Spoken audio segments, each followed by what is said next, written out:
Hello, welcome. Ready for another journey into the unknown?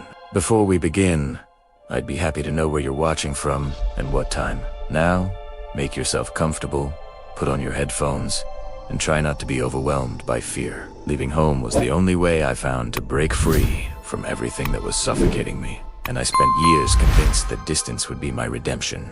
Proof that I could rebuild my life alone somewhere else. I lived almost a decade absorbed in an empty routine, trying to find myself in a world that didn't seem to have been made for me. But time, that silent judge, showed me that things weren't so simple. One day, the longing for my mother became an unbearable burden, and the feeling that I had left my family behind forced me to make a decision.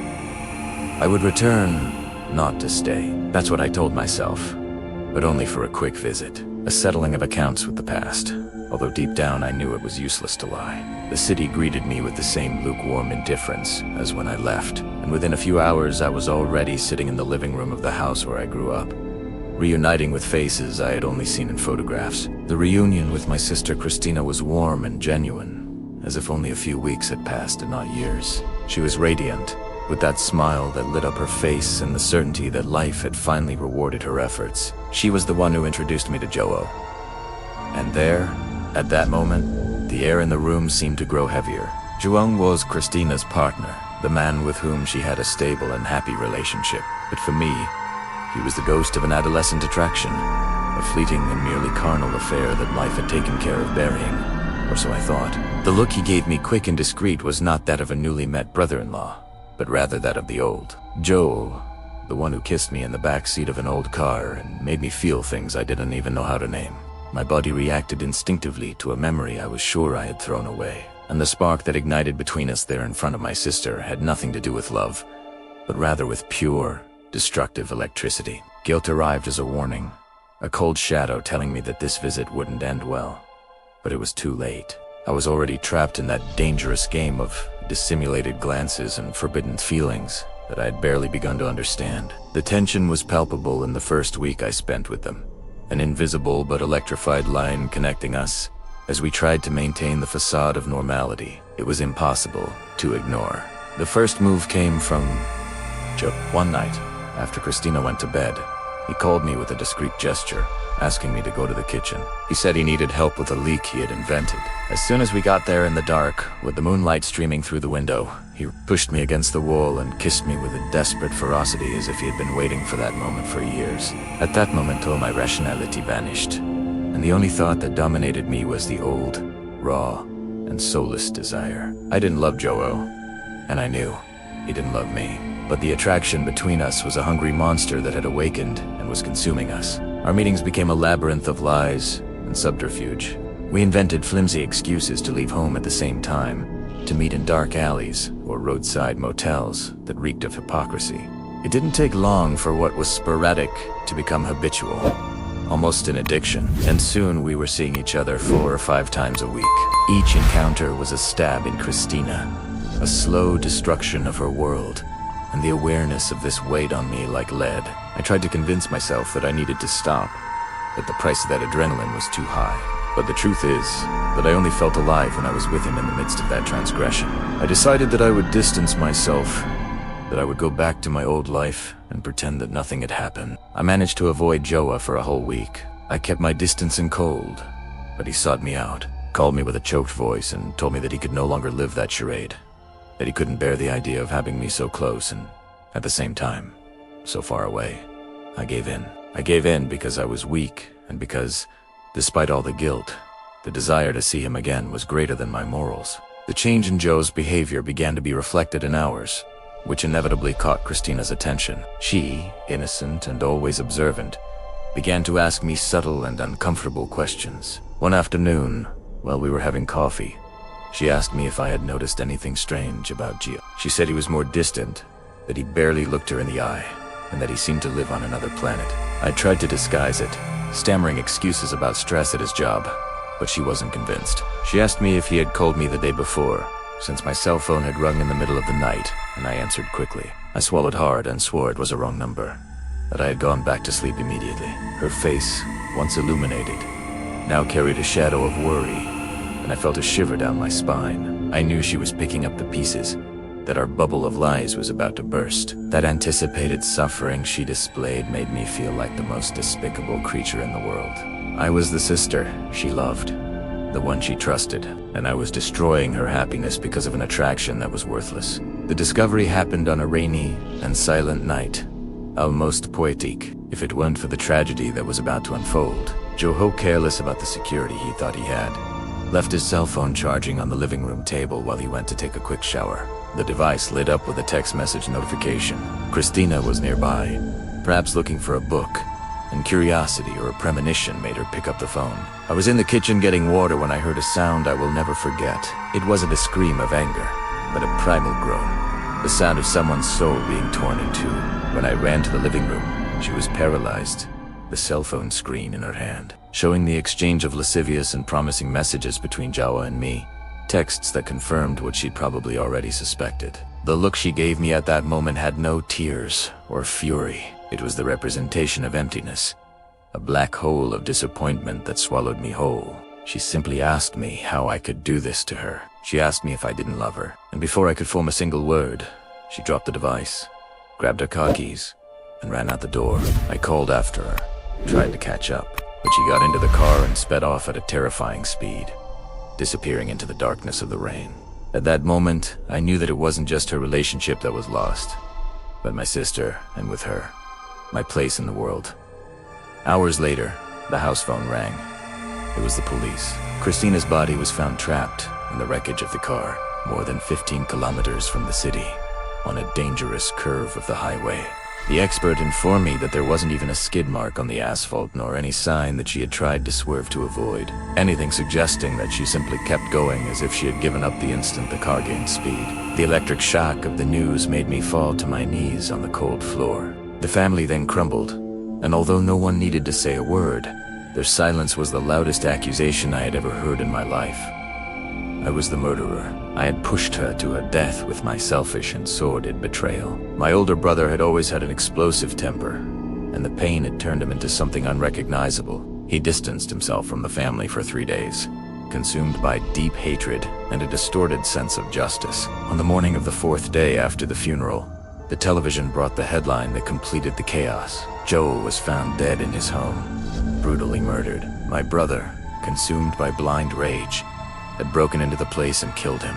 That final act of violence sealed my fate. I lost my sister, I lost Yowo, I lost my brother to prison, and I lost my place. I was responsible for 2 bodies and the misfortune of an entire family. Life after that day became a cold, perpetual fog. Their grief was physical, heavy, and mine was a private, self-imposed purgatory. The family never again spoke a word of truth to me, only what was necessary, strictly protocol. I tried to speak. I tried to ask for forgiveness, but the look in my mother's and father's eyes was a mirror of my own contempt.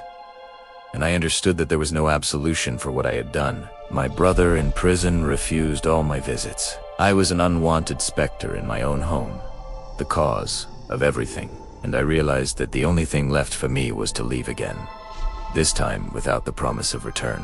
I left the city the following winter, taking with me only a suitcase and the overwhelming emptiness. I didn't go back to my old life. I no longer had a life to return to. Since then, I've been adrift, without a fixed address, without ambitions, without an identity. I work just enough to survive, but my body moves like a ghost's, and my eyes only reflect the black hole that's left in place of my heart. Every dawn, I'm haunted by the memory of Christina's devastated face and the last look she gave me. I destroyed what I should have protected. I sabotaged the only unconditional love I received in my life, sisterly love, and now I'm forced to carry that certainty for the rest of my existence. There is you into a single day that I do unremember the price I paid for a carnal and selfish attraction. I am the lost sister, the one who's left, and the only real thing I have left is my guilt. I've always been a reserved guy, one of those who prefer the company of books and the silence of their own apartment. My life was a labyrinth of routines, a tangle of investigative cases that kept me busy, but rarely threw me off balance. In my detective agency, I was known for my discretion, for my ability to blend into the scene without being noticed. Sure, it helped me a lot at work, but it left me somewhat detached from social life. I had few friends, and relationships were something I avoided, perhaps out of fear of exposing the fragility of a heart that occasionally insisted on falling in love. Little did I know that this aversion to deep ties would lead me down the path of a secret that would change everything. It was on one of those sleepless nights, while rummaging through papers and thoughts, that she appeared, or rather, reappeared in my life. Rosa Gonçalves, a woman who at first glance was the personification of elegance and mystery. She wasn't the type to get lost in a crowd. Rosa stood out and radiated her own light, even if that light came with a shadow. We met by chance at a charity event I was covering for a client just to ensure the discreet security of a valuable medallion that would be displayed. She was there as a guest, the wife of one of the city's most influential businessmen, Victor Gonçalves. I watched her from afar, noticing the way she moved, the way her eyes searched for something or perhaps someone in the crowd. There was no immediate exchange of glances, nothing cinematic, but her image remained etched in my mind. A week later, a mutual friend, unaware of my silent admiration, introduced us at a cafe. The conversation flowed unexpectedly, and I realized that behind that veneer of a society lady was a woman with a different energy, with a restless glint in her eyes. It wasn't long before our friendship turned into something more. It was all very discreet. Secret meetings, quick phone calls, and coded messages. I knew the risks, of course, but the adrenaline of being with her blinded me to the consequences. She made me feel special, unique, pulling me out of that bubble of loneliness I lived in. Rosa was my best-kept secret, my escape from monotony. The woman the detective accustomed to uncovering other people's secrets, was secretly loving. The double life, for me, was a tightrope walk, but incredibly, I felt more alive than ever. The danger of being discovered by Victor Gonçalves, her husband, a man known for his influence and temperament, was real, but my passion for Rosa pushed me forward. I became a master at balancing the role of the secret diamond with that of a cold and calculating investigator. We spent almost a year in this shadow play. I convinced myself that, for her, I was different. Rosa told me about the coldness of her marriage, about Victor's emotional distance, and I, like a lovesick fool, absorbed every word, seeing myself as the savior, the only man who made her feel desired. This belief was my shield and my greatest weakness. Everything crumbled one Wednesday morning. The phone rang in the office, and the secretary announced a high-profile client. It was Victor Gonçalves. My stomach churned. Panic hit me like a punch. I stood up, straightened my blazer, and tried to put on my mask of unwavering professionalism, the same one I'd worn for years. He entered the room, a tall, imposing man, with a gaze that seemed to analyze every detail of the environment. He sat down with a calmness that sent shivers down my spine. Victor wasn't explosive. His threat lay in his quietness, and the certainty that he controlled the situation. He went straight to the point.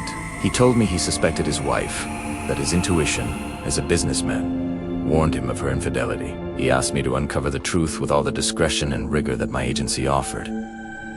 I could barely breathe. The irony of the situation was grotesque. The husband hiring me to investigate his mistress, who was me. The terror of having my secret exposed, of losing my career, and of facing Victor's fury made me act on instinct. I couldn't be the one to investigate.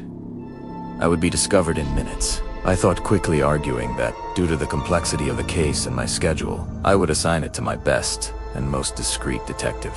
Junior, a young man named Matthias, who was new to the agency but incredibly efficient and, more importantly, had no idea of my involvement with Rosa. Victor agreed, demanding only that the final report reach me directly so that I could review and ensure the quality of the information. He gave me a 3-week deadline. The next 3 weeks were torture. I avoided Pink, making up flimsy excuses, terrified that any interaction might raise suspicions in Matthias. My head was a mess. I tried to predict Matthias's moves, praying that he wouldn't be as good as I had trained him to be. I found myself thinking about how Victor would react when he found out, and the image sent chills down my spine. What I didn't realize in that whirlwind of fear and self-pity was that the truth that was about to emerge would not just involve me and Victor, but a much larger and more devastating web of deceit than I could imagine. The delivery day arrived punctually. Victor Gonçalves was in my office at 10 a.m., as serene and imposing as the first time. He sat down and observed me with that calculating patience that only powerful men possess. I had Matthias's report in my hands. The brown envelope was heavy, and my heart was beating erratically, almost hysterically. I hadn't read it yet. I didn't have the courage. I only received it from Matthias the night before and put it in the deepest drawer. At that moment, I wished that the pages inside that envelope contained only my photograph and Rose's name, so that I could face his fury and, who knows, beg for mercy. I opened the envelope slowly, under Victor S.'s fixed gaze, and began to leaf through the report. The first entry was a photo of Rosa entering a luxury hotel accompanied. My body stiffened, but I forced myself to maintain a neutral expression. The report detailed the first lover, a personal trainer. Meetings twice a week, always on Tuesday and Thursday mornings. I swallowed hard and turned to the next page. There was a second, a famous lawyer who met her in a rented apartment in the city center once a week, on Friday afternoons. At that point, my mind began to spin. I wasn't the only one. Sure, the loneliness made me believe it was just the two of us, but knowing there was someone else was already a blow. The trembling started in my hands. When I turned the page, and the third name appeared, it was a visual artist, much younger than her, with meetings in his studio. The photographs were more intimate, showing the two of them in moments of clear complicity. I felt the blood drain from my face, reality hitting me with the force of a train. It was impossible. She was mine. She told me I was the only one, that our connection was different. I felt ridiculously naive, the private investigator who had been tricked like a teenager. Finally, I reached the end of the report, and the last page contained photos of the fourth lover. They were my photos. Me with a rose in a dark alley, me waiting for her in the car, me saying goodbye to her at the door of my building. My name was there, among the other three. 4 lovers. Not 1, not 2, but 4. I was just number 4 on a list carefully managed by her. I looked up and stared at Victor. My face probably betrayed my shock and pain. He wasn't smiling, but there was a subtle glint, almost a mockery, in his eyes. He reached for the report. So, Giuliano, it seems my intuition was more than right. 4 different men, he said, in a frighteningly calm voice. I couldn't speak. I could only feel him handing me the document. He flipped through the pages with the coldness of someone reviewing a financial statement. And then he said something that broke me completely. I knew there was something wrong with her. I knew infidelity was serious, but I didn't imagine the extent of it. The funniest thing is that I was expecting your name here. I also knew you were acting strangely the first time you met me. I always knew. That serene look of his was the certainty that he was in control, watching me stumble into my own trap. That moment wasn't an explosion of anger. It was worse. It was a silent and devastating humiliation. Victor Goncalves stood up, straightened his suit, and thanked me for my professionalism, as if all this was just another case and not the ruin of my personal life and my facade as a discreet man. He paid for the service with a fat check and left, leaving me alone in the room amidst the deafening silence of the truth. I stood there looking at the empty space where he had been, feeling an even greater emptiness in my chest. The penny dropped slowly. I wasn't the big secret, the forbidden love, the exception to the rule. I was just a slot in Rosa's agenda, a number, the 4th name on the list, chosen perhaps for convenience, or for my ease in being discreet. The pain of betrayal was insignificant compared to the weight of my own foolishness. I, the detective who unraveled everyone's life, was unable to see the obvious in my own. There was no anger in me, only a deep sadness and the feeling of having been cruelly used. I went to the computer, opened Matthias's files, and printed a copy of the 4 pages that contained the cold, detailed truth about Rose's life. There was no need for explanations. That report spoke for itself. I left the office in the late afternoon, driving to the Goncalves mansion. I left a folded, heavy envelope with all the evidence at the front door, without ringing the doorbell, without leaving a trace.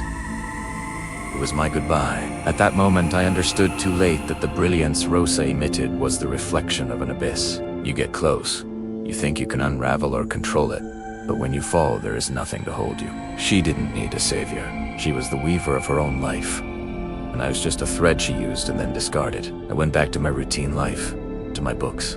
But now the loneliness weighed differently. I wasn't running away anymore. I was just rebuilding my world, knowing that some stories don't have a happy ending, just a painful lesson about the difference between loving and being conveniently loved. Whenever someone asks me about the turning point in my life, That moment when it finally clicked, I usually say that the truth is much uglier than any movie you can imagine. I spent years, countless nights getting involved with committed men.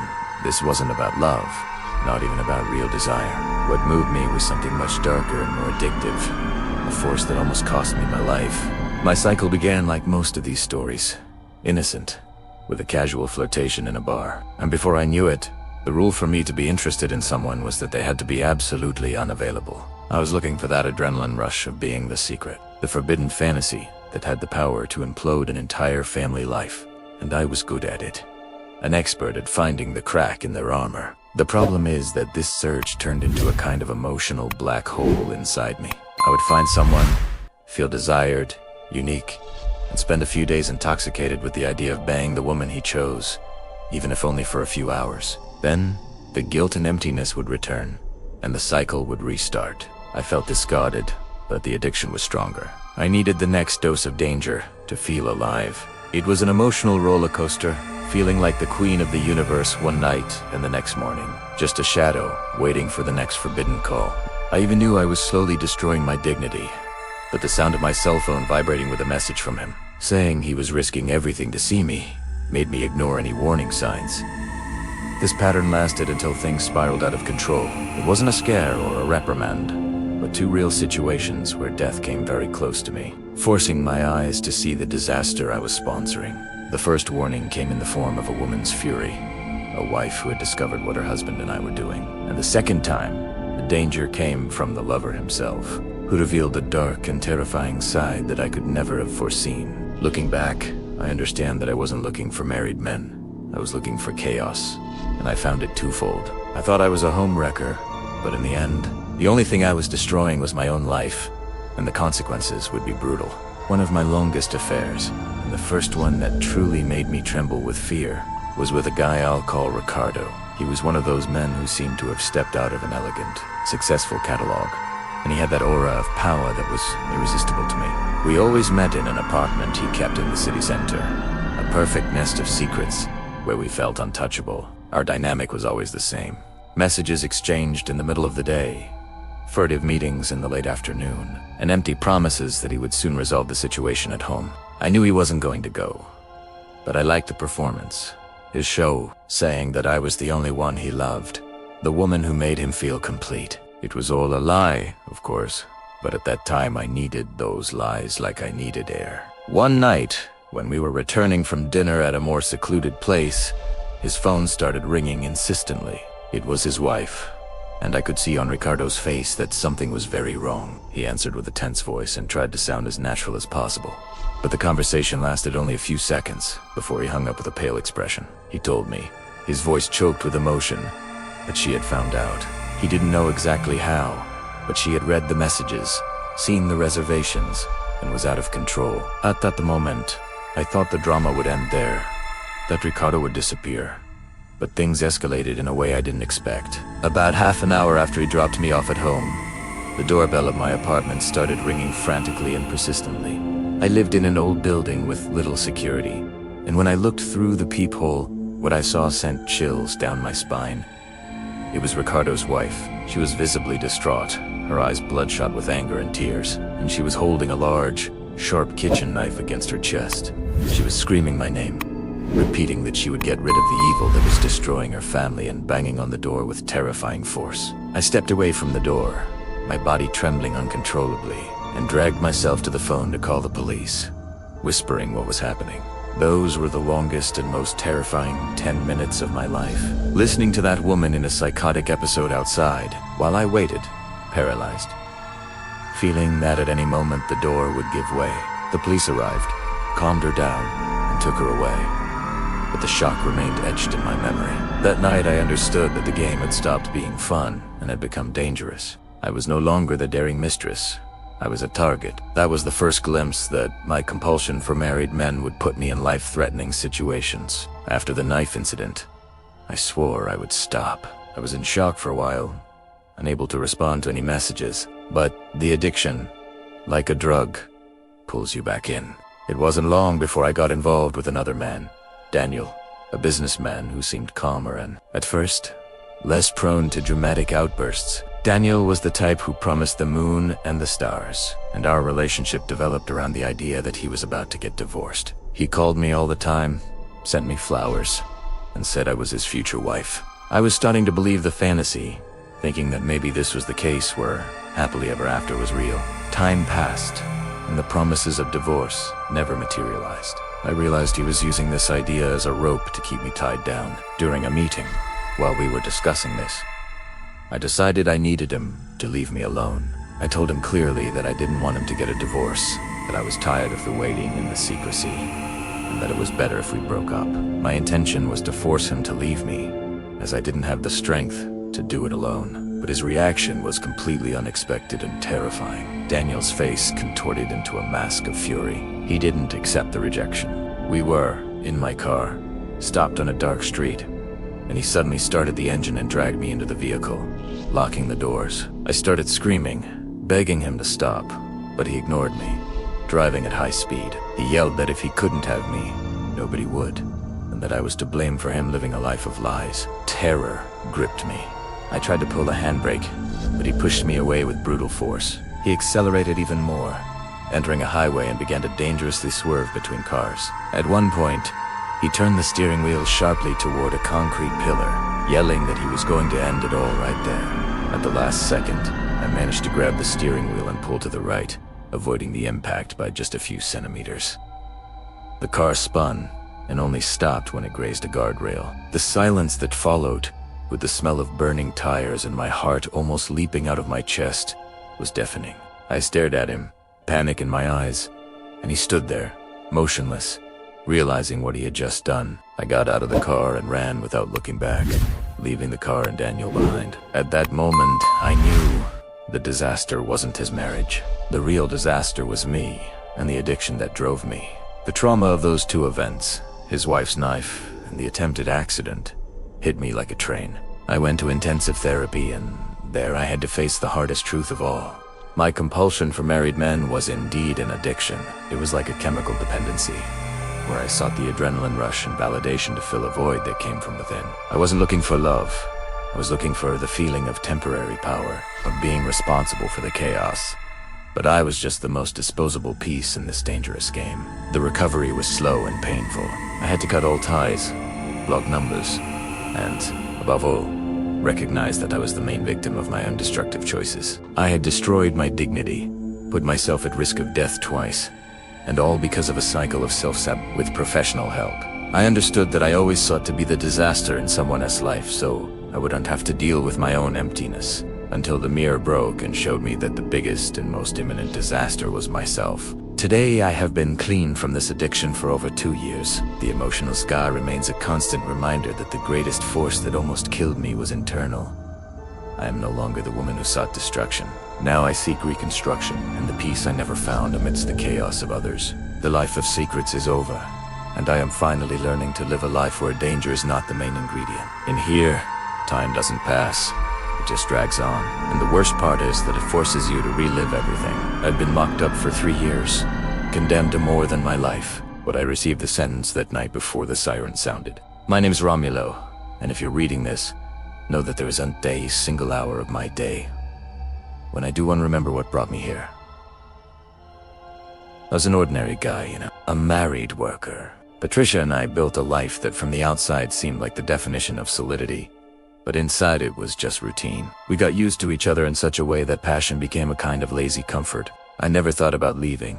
I never wanted to. I thought that our castle, even if a little dusty, was something I needed to protect forever. The cracks started subtly, almost inaudibly, like a dripping tap.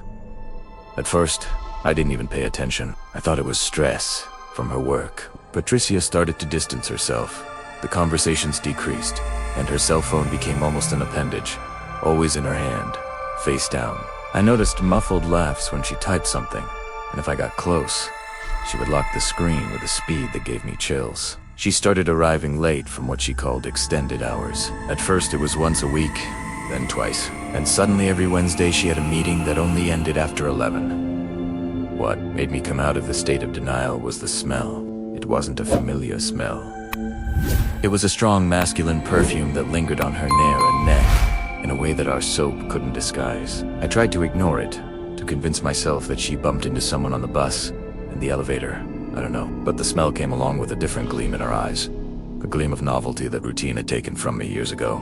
I spent days that turned into weeks observing, just observing, and my fear turned into a cold certainty. That's when I decided I couldn't live in doubt anymore. It was better to face the consequences once and for all. I invented a business trip for the end of that week, but only returned to wait for the right night to arrive when she told me she would have another one of her Wednesday meetings. I wanted the truth. It didn't matter how much she would destroy me. I just wanted the damn proof. I parked the car a safe distance from the entrance of her building, my heart pounding in my throat like a drum. I waited almost half an hour and then she came out. She wasn't dressed as if for a meeting, but for a date. I followed her, keeping 2 cars between us, feeling my stomach churn. She stopped at the corner and a black car pulled up. And then my world crumbled. The driver was Carlos, a longtime friend of ours who had been coming to our house for at least 10 years. I saw the two of them exchanging a hurried but long kiss before she got into the car. I drove behind them, not knowing what I would do. They didn't go to his house. They went to what looked like a motel in a more distant neighborhood. I drove slowly. I saw the car enter the parking lot, and my vision went dark. I spent the rest of the night driving around the city. I didn't cry. I didn't scream. I felt a hollow pain, as if I had been emptied from the inside. It wasn't just a betrayal. It was the fact that I had been deceived by 2 people, my friend and my wife. It was my whole life being ridiculed. When I got home around 6 a.m., she was already asleep, looking like an angel in bed. I lay down beside her, cold, and watched her for a time I can't measure. That morning, I acted normally. Had my coffee, asked about the meeting. She looked me in the eyes and told a detailed lie without hesitation. And I smiled and said I was tired from the trip I didn't take. For the next 7 days, I became a ghost in my own house. I watched her. I saw the glint in her eyes and the hatred growing silently. It was no longer Patricia I saw. It was the embodiment of my humiliation, I thought. How could she turn me into his joke? And Carlos, how could he shake my hand, sit at my desk, and laugh at me behind my back? I started rummaging through her things, looking for evidence, until I found the key to a house I had never seen. It was their secret place, a nest they used to dishonor me. At that moment, my mind focused. Shame consumed me. I didn't want to hurt her out of love. I wanted to end the pain that her lie had instilled in my chest. The pain of knowing I was cuckolded in a corny story. I spent another 2 weeks thinking about what to do with that key and the revolver my father had given me as a gift years ago. I knew that if I confronted her, she would lie again, and I couldn't bear to hear another lie. The humiliation had already eaten me up inside, and I decided that it was there, in that nest, that the story would end. I waited for her to text me saying that the week's meeting was confirmed. That night I picked up the gun. I didn't plan the attack itself, but the location of the attack. I wanted her and him to see what they had done to me, to see the monstrosity they had created. My identity had been ripped away, and I had nothing left to lose. I only thought about ending that joke, no matter the cost. I drove to that address on autopilot. The key I had was heavy in my hand. When I arrived at the house, everything was dark, except for a sliver of light escaping from the bedroom window. I stopped the car, 2 blocks away, got out, and took a deep breath, feeling the heavy air. I approached silently. The gun I had kept hidden inside my coat seemed to stick to my body. The key went into the lock as if it had been waiting for me, and the door opened silently, like an invitation. I walked slowly down the hallway, smelling a perfume that wasn't Patricia's, but his, and my blood began to boil in a way I had never felt before. When I stopped at the bedroom door, they were laughing. Patricia had her back to me, and Carlos was saying something silly, and the sound of their laughter together hit me like a gunshot. It was there, in that instant, that reason vanished. There was no scream, no threat, not even an apology. What happened next was a blur of seconds. Patricia turned, saw the gun, and her face went white with terror. Carlos shouted my name, but the sound of his voice was already distant. I only felt the fury overwhelm me, a wave of irrational heat that made me raise my arm and pull the trigger twice, 3 times, without stopping, until the revolver was empty. It was fast, incredibly fast, and destructive. When the noise stopped, the only thing I could hear was my heart in my chest.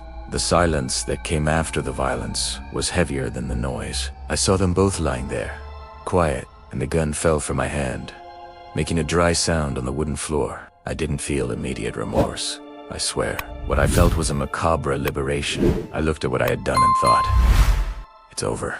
The lie was over. The humiliation was over. The charade was over. I had destroyed Patricia and Carlos, yes, but I destroyed them because they destroyed Romulo first. I didn't kill out of jealousy of a betrayed husband. I killed out of shame, out of dignity, because I felt they had ripped away my identity, my name, and my history, and made a joke out of it. I stood there, waiting for the siren, which I knew would come. What I didn't know was that the pain was only beginning. Prison is a noisy place, but what bothers me most is the silence that lives inside me. Here, the hours pass slowly, and I am my own jailer. I receive the maximum sentence. But this place, these walls, are only part of the punishment. The worst cell is my head. I tried to justify what I did, saying it was out of shame, out of honor, because I couldn't bear the humiliation. And for a while, Primera Believe d'Italiano, I thought that by ending them, I would end the pain. What a mistake. The pain was never theirs. The pain was mine. The emptiness that their lies created. Today, when I lie on this hard floor, I relive that night in every detail, every shadow, and I realize the terrible truth. To escape the pain of being betrayed, I destroyed not only my marriage and my friend, I destroyed the only thing I couldn't lose, Romulo, the man I was, the father I would be. The possibility of a future without resentment, all of that died along with the two of them by my own hand. I transformed into the thing I hated most, a murderer without identity. Prison is just where I am, but hell is knowing that in trying to save myself from the joke, I completely annihilated myself. This is my eternal penance. It's strange how our lives change suddenly, without warning, just crumbling under shifting ground. Looking back, I think the turning point was when Isabella's overtime hours started multiplying, becoming a routine. An excuse I swallowed because she was a dedicated medical assistant, which always made me proud. We were a simple couple, without great luxuries, but with a future that seemed secure, built brick by brick with my work in the carpentry shop and hers at the hospital. Isabella was my foundation, the person who radiated a peace I couldn't find in anyone else. But that peace began to fade, giving way to a distrust that started small, like a grain of sand, and ended up becoming an insurmountable rock. The suspicious messages on her cell phone, always deleted in a hurry or answered with a forced smile. The way she avoided talking about her workday. All of that was eating me up inside. I tried to ignore it, to convince myself it was all in my head, that the stress of the carpentry shop was making me paranoid, but I couldn't.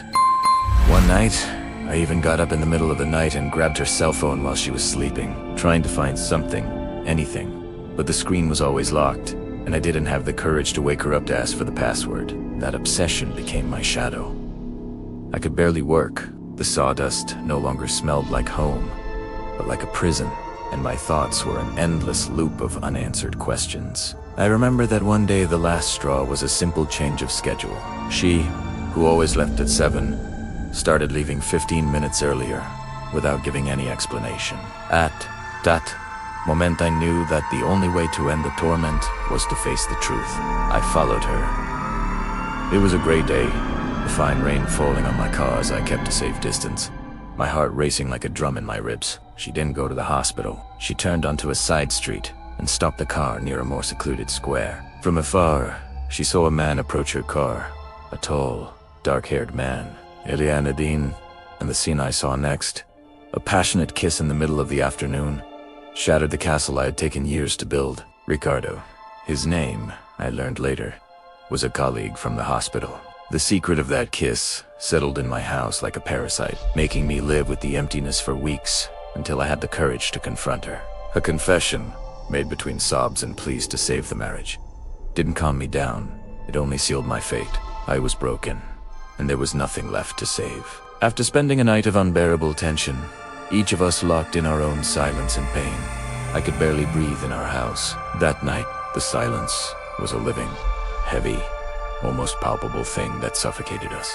After Isabella's confession, I couldn't say anything, just nod my head while she cried, saying that she loved me, that everything was a stupid mistake, that Ricardo meant nothing. She repeated that we could fix it, but I only saw the ruble of my marriage and thought that there was no glue in the world capable of putting the pieces back together. I went to the living room, lay down on the sofa and stared at the ceiling without being able to close my eyes. Each tick of the clock was a hammer in my head.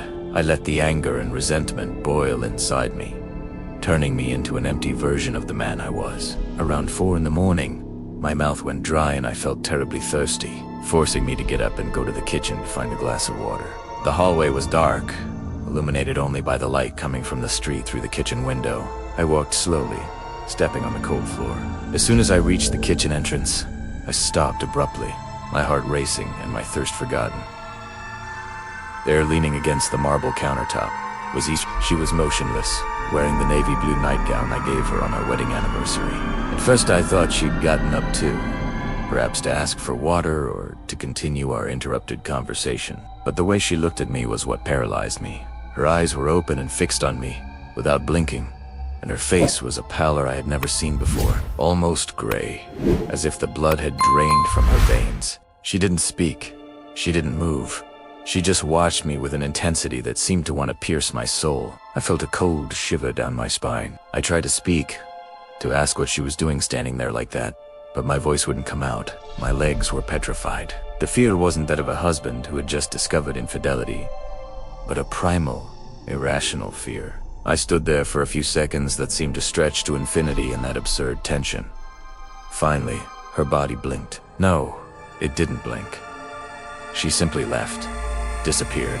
In an instant, the figure was there, pale and silent. The next instant, the marble was empty and I was alone in the dark kitchen. I blinked several times, rubbing my eyes, convinced that exhaustion and emotional tension had made me hallucinate. I ran to the bedroom, checking if Isabella was still in bed, and there she was, lying on her back, covered up to her neck. At least that's what I assumed, since the sheet was there. I went back to the sofa trying to rationalize the vision, convincing myself that I had had a waking nightmare. I fell asleep from exhaustion shortly before sunrise. At 7:30 in the morning, the phone rang. It was an unknown number. I hesitated, but answered. On the other end of the line, a voice that identified itself as being from the central hospital called me by name and asked me to remain calm. The man said that Isabella had been in a car accident that morning, around 4:15 on the highway near the neighboring city. The crash was serious, and she didn't survive. I barely heard the rest of the sentence. The words faded into a buzzing in my ear. 4:15 in the morning. At that same moment, at that same hour, I saw her standing in my kitchen, pale, watching me with those lifeless eyes. The figure I saw could not have been my wife alive. The realization hit me with an overwhelming weight. I saw Isabella's ghost. The shock of her death, coupled with the certainty of what I had witnessed in the kitchen, led me to a state of denial and guilt that dragged on for almost 3 years. The funeral was a blur. The faces of the people, the empty condolences. I could barely process the idea that Isabella had died shortly after I had failed to forgive her, or that her last look at me, alive or dead, had been one laden with a ghostly melancholy. I sold the house. I could no longer live within those walls that held the silence and the smell of fear. I moved to a small apartment and started working again, trying to ignore the pain. But it was persistent, a shadow that I dragged with me wherever I went. Things seemed to have calmed down. It seemed that I was finally going to find some kind of peace. But it was exactly on the 3rd anniversary of her death that the torment began again. I was at home watching a football game without paying attention when my cell phone vibrated on the coffee table. It was a message from an unknown number. I opened the notification and felt my blood run cold as I read the only sentence written there. Our home. The message hadn't been sent minutes ago, but rather 3 hours ago, and the phone number was from an area code I didn't recognize. I deleted the message immediately, thinking it was a cruel prank or a mistake. But the next day, when I turned on my computer to check my email, the same phrase was there in a new message, this time without a sender. Just the subject line with the 2 chilling words: our home. Panic set in. I changed my phone number, formatted my computer, but it didn't help. The phrase came from everywhere. One day I was paying my electricity bill online, and for a fraction of a second I saw the phrase appear on the screen right below the barcode. Another time I received a random letter without a stamp. Just a stapled note. Our home. It consumed me. I did not know if it was Isabella punishing me for my failure to forgive, or if it was my own mind, torturing me with guilt for having gone through with it and for having made our last night a living hell. The phrase "our home" was the only clue, and I began trying to understand what it meant to us. At least that's what I assumed, since the sheet was there. I went back to the sofa trying to rationalize the vision, convincing myself that I had had a waking nightmare. I fell asleep from exhaustion shortly before sunrise. At 7:30 in the morning, the phone rang. It was an unknown number. I hesitated, but answered. On the other end of the line, a voice that identified itself as being from the central hospital called me by name and asked me to remain calm. The man said that Isabella had been in a car accident that morning, around 4:15 on the highway near the neighboring city. The crash was serious, and she didn't survive. I barely heard the rest of the sentence. The words faded into a buzzing in my ear. 4:15 in the morning. At that same moment, at that same hour, I saw her standing in my kitchen, pale, watching me with those lifeless eyes. The figure I saw could not have been my wife alive. The realization hit me with an overwhelming weight. I saw Isabella's ghost. The shock of her death, coupled with the certainty of what I had witnessed in the kitchen, led me to a state of denial and guilt that dragged on for almost 3 years. The funeral was a blur. The faces of the people, the empty condolences. I could barely process the idea that Isabella had died shortly after I had failed to forgive her, or that her last look at me, alive or dead, had been one laden with a ghostly melancholy. I sold the house. I could no longer live within those walls that held the silence and the smell of fear. I moved to a small apartment and started working again, trying to ignore the pain. But it was persistent, a shadow that I dragged with me wherever I went. Things seemed to have come down. It seemed that I was finally going to find some kind of peace. But it was exactly on the 3rd anniversary of her death that the torment began again.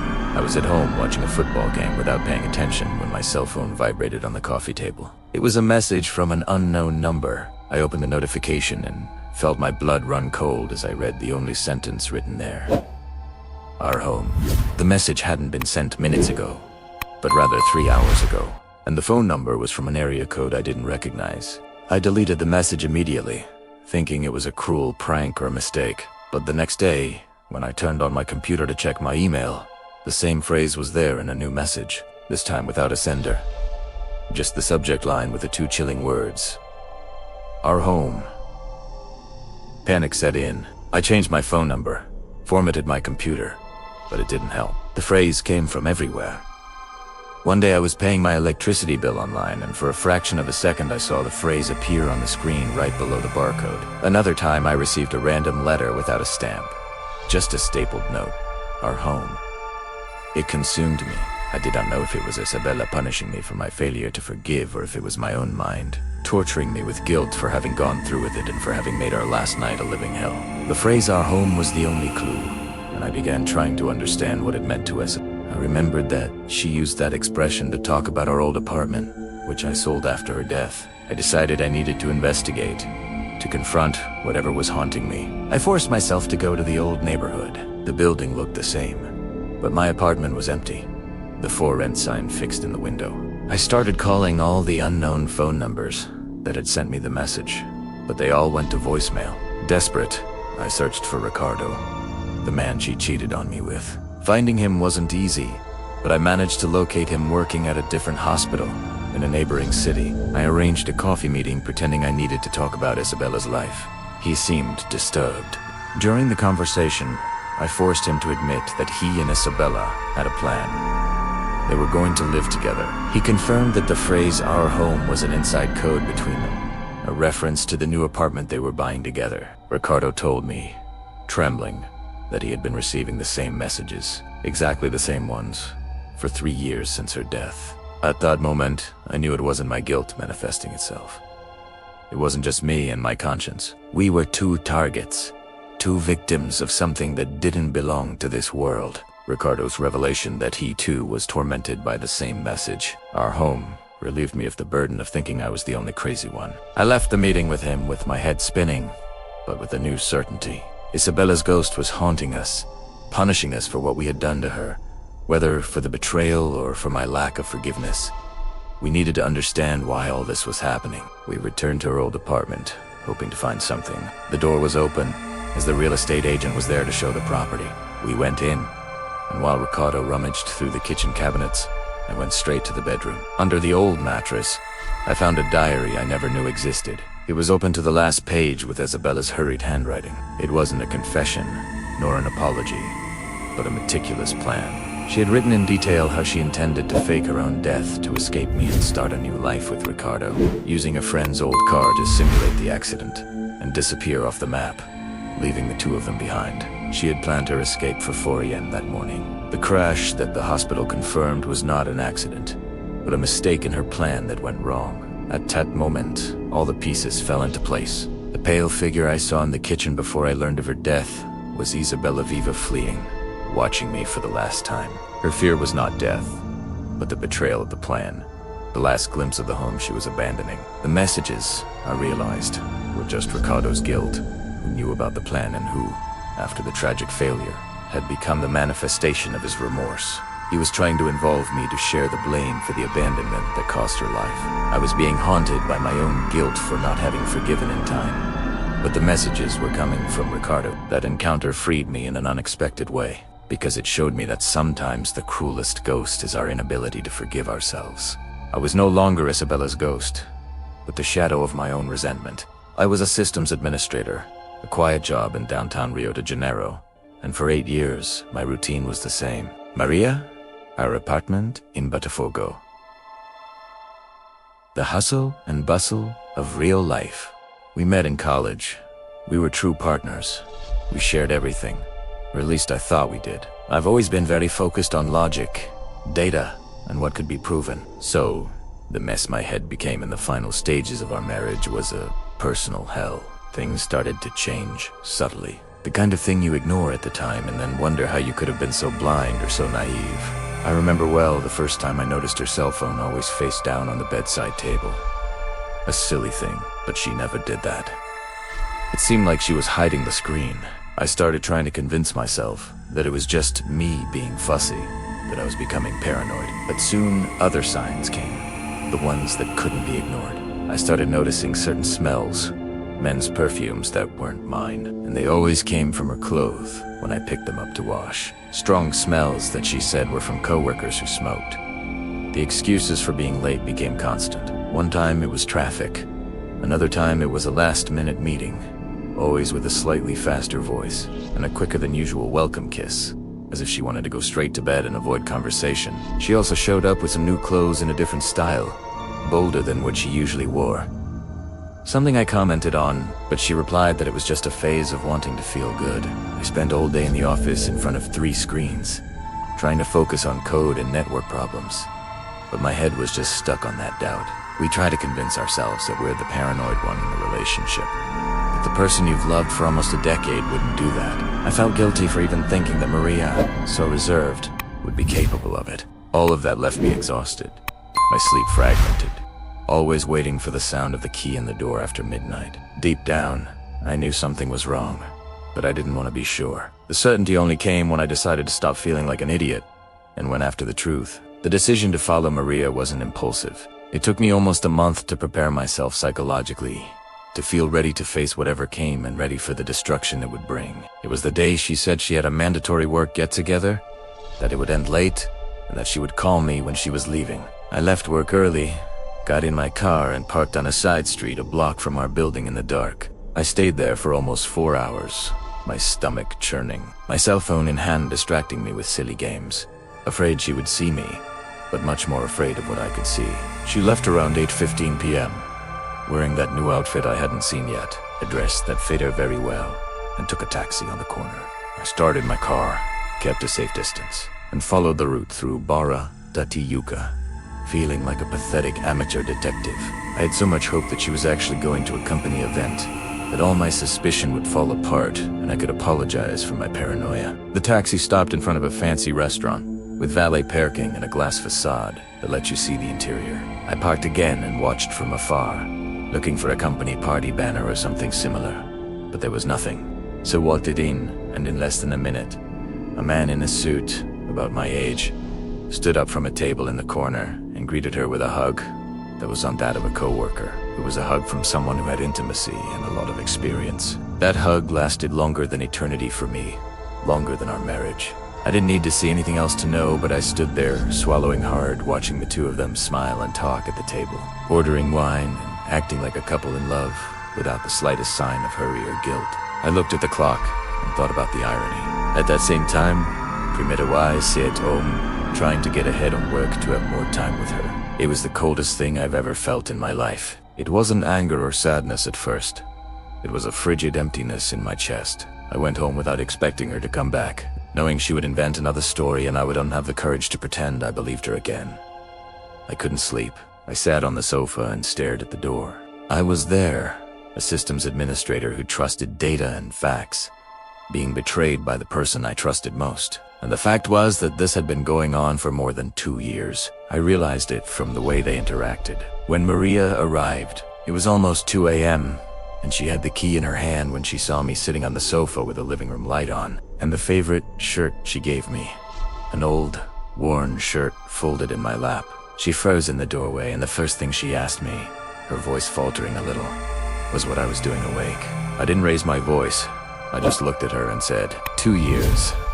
She didn't hesitate. She didn't deny it. She just lowered her head and sighed, looking at me with an expression that wasn't remorse. It was relief at not having to lie anymore. I didn't yell. I didn't break anything. I just told her to leave. I said I didn't want to know who he was or how it started. I just wanted her to take her things and get out of my life. I spent the rest of the night packing up the few things that belonged to her, putting everything by the door, changing the password for B and Netflix. She tried to argue, said it was my fault for being distant, that the routine had consumed us, that he was just an escape valve. I didn't answer. I just looked at her as if she were a stranger who had invaded my apartment.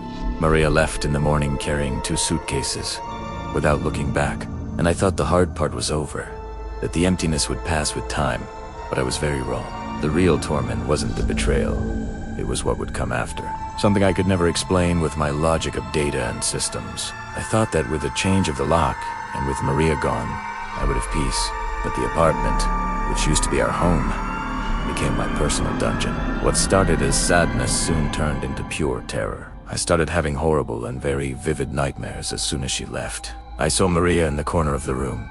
Not the Maria who betrayed me, but a version of her with sunken, lifeless eyes, just silently watching me while I lay paralyzed in bed, unable to scream.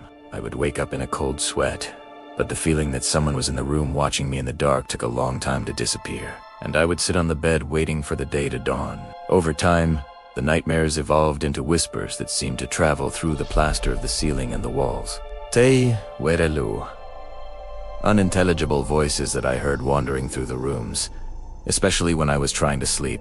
I couldn't understand what they were saying, but the tone was one of mockery, malice, and satisfaction with my misery. The worst feeling came when I was almost dozing off. You felt a cold, enormous weight on my chest. Breathing became difficult, my muscles stiff. It was as if someone sat on top of me, crushing me, preventing me from screaming or moving. The sensation lasted only a few seconds, but it felt like my heart was going to explode. On 2 separate occasions, I woke up to a strong smell of men's cologne, the same one I smelled on her clothes, floating in the air on my side of the bed, disappearing as quickly as it appeared, as if it were a cruel reminder of who she was replacing me with. The apartment was empty, but the footsteps in the hallways, always near midnight, were undeniable. They weren't the footsteps of the neighbors upstairs. Te where's low, dragging steps, stopping in front of my door before disappearing into the void. I was exhausted, thin, and the boundary between what was sleep and what was reality had already crumbled. I feared the night. I feared my own home, my own sleep. My friend Marcella, who is also from Rio and has known me for years, noticed my state. I could no longer work properly. I barely answered the phone, and my eyes betrayed my lack of sleep and constant fear. She confronted me, and I, ashamed and desperate, told her everything. The visions of Maria watching me, the whispers, the weight on my chest that suffocated me. Marcella didn't laugh, nor did she say it was post-divorce stress. She told me to pack a small bag because we were going out of town for a day, and she took me to Bakesy, to the house of a healer. Her family knew an elderly woman, small and with a very firm gaze. I explained everything again, from beginning to end, and the woman looked at me with a seriousness that sent chills down my spine. She asked me to take off my shirt, and I took off the one I was wearing. That old, worn-out favorite one that Maria had given me as a birthday present a few years before. The healer picked up the garment, smelled it, shook her head, and said, "You're not sick, my son. You're bound." She explained to me that Maria had performed a witchcraft ritual with the shirt, a binding spell to destroy me from the inside, so that I couldn't find peace or move on. The witch doctor didn't give me details of what she did. She just asked me to wait, and gave me a bath with bitter, cold herbs while she was with my shirt in another room. I heard low chants and the sound of leaves burning. The smell of incense and smoke was strong and nauseating, filling the air. I felt fear, but I was so exhausted that I clung to that desperate hope. After an hour, Sekayedmi handed me an amulet made of simple fabric and told me it was done, that I could go home in peace. We returned to the river that same night, and I prepared myself for another tormented dawn, imagining the figures in the darkness. But he didn't come. I slept the deepest and most peaceful sleep I had had in months, and woke up with the sun shining through the window. There were no whispers, no weight on my chest, no scent of perfume. The footsteps in the hallway never returned. The relief was immediate and absolute, a peace that flooded my body and mind. That day, I realized that I never truly knew the woman I had lived with for 8 years.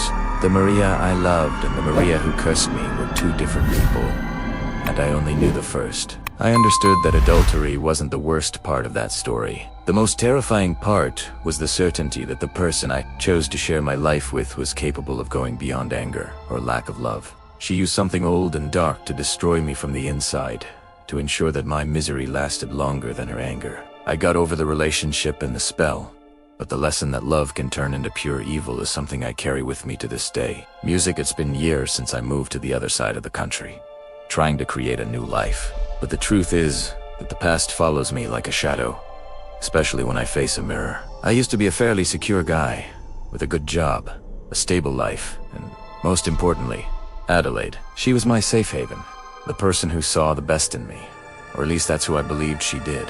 Our relationship lasted about 4 years before the whole situation exploded and left me the way I am today, a man running away from himself. What happened to me that night wasn't a fight, a common breakup. It was a kind of cosmic lesson that I'm still paying for. I know it's all my fault. Infidelity is not something that can be justified, and I slowly sank into it, and the cowardice of someone who thinks they can have the best of both worlds. I kept this secret for months, thinking I was clever, that my excuses and routines were impeccable. But I should have known that Adelaide was much more perceptive than I gave credit for. She was never one to make a scene, to yell, or to slam the door, which made our relationship so peaceful and, at the same time, gave me a false sense of security. I was too relaxed, living in the illusion that everything would be fine until our anniversary. I arrived home that night with a bouquet of red roses and a bottle of expensive wine, ready to play the role of the perfect boyfriend.